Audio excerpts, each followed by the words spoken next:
quem toma café comigo hoje é o médico clínico geral e geriatra Alexandre Brito. Doutor, bom dia. Vamos tomar café? Bom dia, é um prazer. Vamos tomar um cafezinho. Bora, doutor. Tudo bom.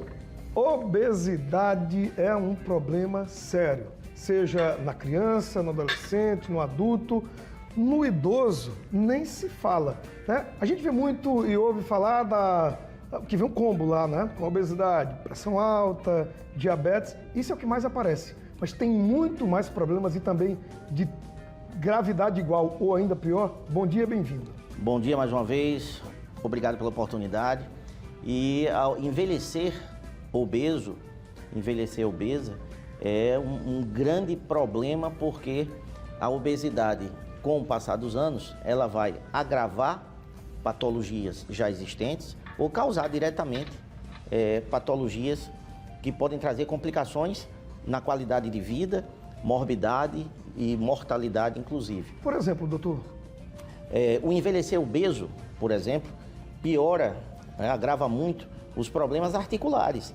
Então, nós sabemos que a osteoartrose, que é essa degeneração nas articulações ósseas, osteomusculares, a pessoa pode apresentar, inclusive já a partir de 40 e poucos anos, a depender do histórico de vida laboral, se já era obeso já desde muito tempo, mas com o envelhecer, por exemplo, essa osteoartrite se agrava muito por conta dessa carga ao longo do tempo sobre as articulações, dificultando a mobilidade, aumentando dor, aumentando o risco de queda.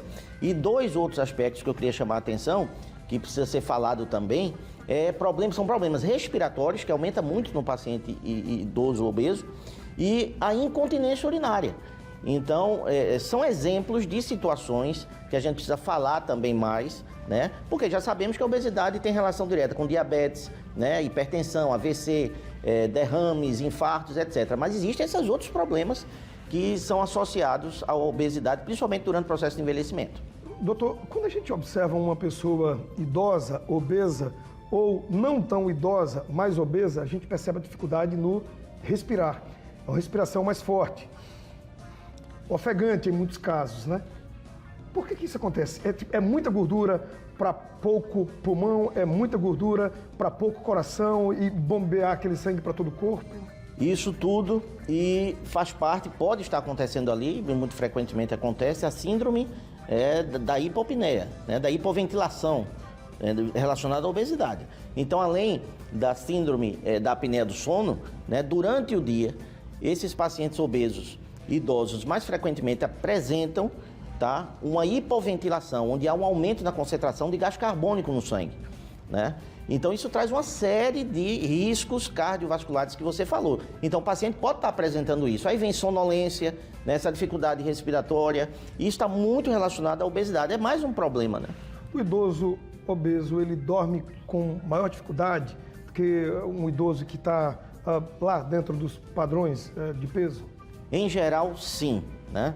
E é mais um fator também participante de toda aquela gênese dos processos demenciais. Então afeta a qualidade do sono, afeta o desempenho em casa nas suas atividades básicas durante o dia, porque tem sonolência, repito, aumenta o risco de queda.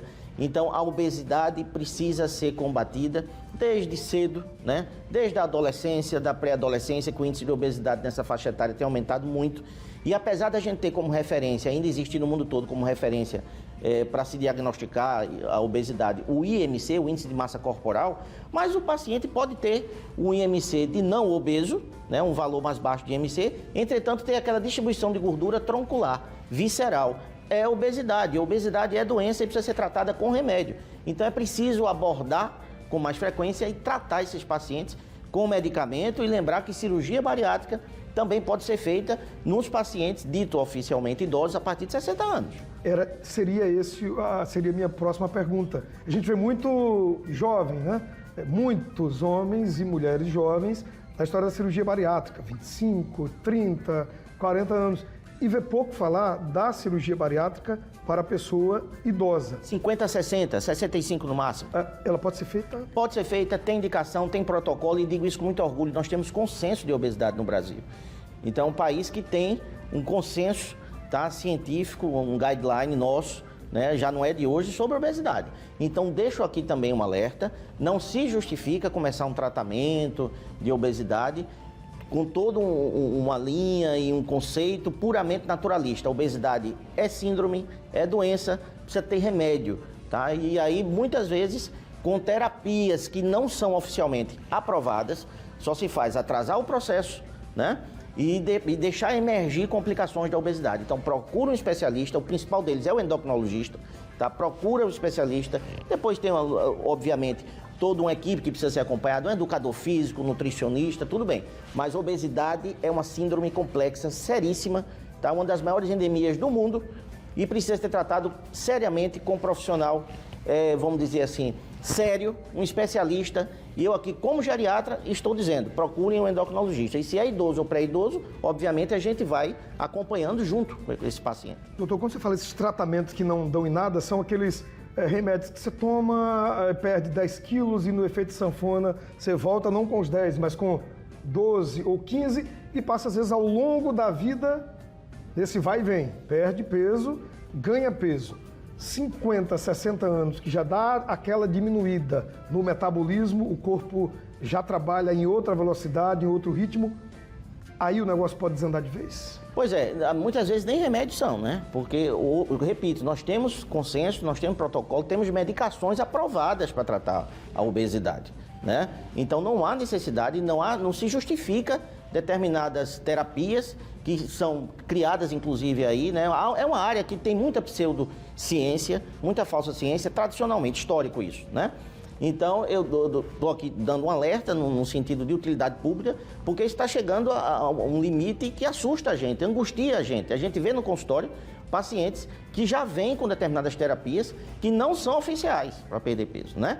Então, a gente precisa, para você ter uma ideia, se o paciente faz um tratamento e perde 5% do seu peso, 5% apenas, gente, não é perder peso correndo, não é perder peso milagrosamente, isso faz mal, tá? Então, uma perda de 5% apenas, tá? Ao longo de semanas, certo? Por exemplo, um mês, por exemplo, é uma perda muito significativa e traz uma melhoria nos índices de risco cardiovascular, diminui sua pressão, previne o diabetes, no caso de quem é pré-diabético, tá? Traz benefícios, vamos dizer assim, que precisam ser considerados para a saúde global do paciente, perder apenas 5% do peso. Doutor, no dia a dia, na clínica médica, lá o senhor atendendo os seus pacientes, homens e mulheres, quem aparece mais com esse problema da obesidade já acima dos 60 anos? Mais homens, mais mulheres? E que nível de obesidade é esse?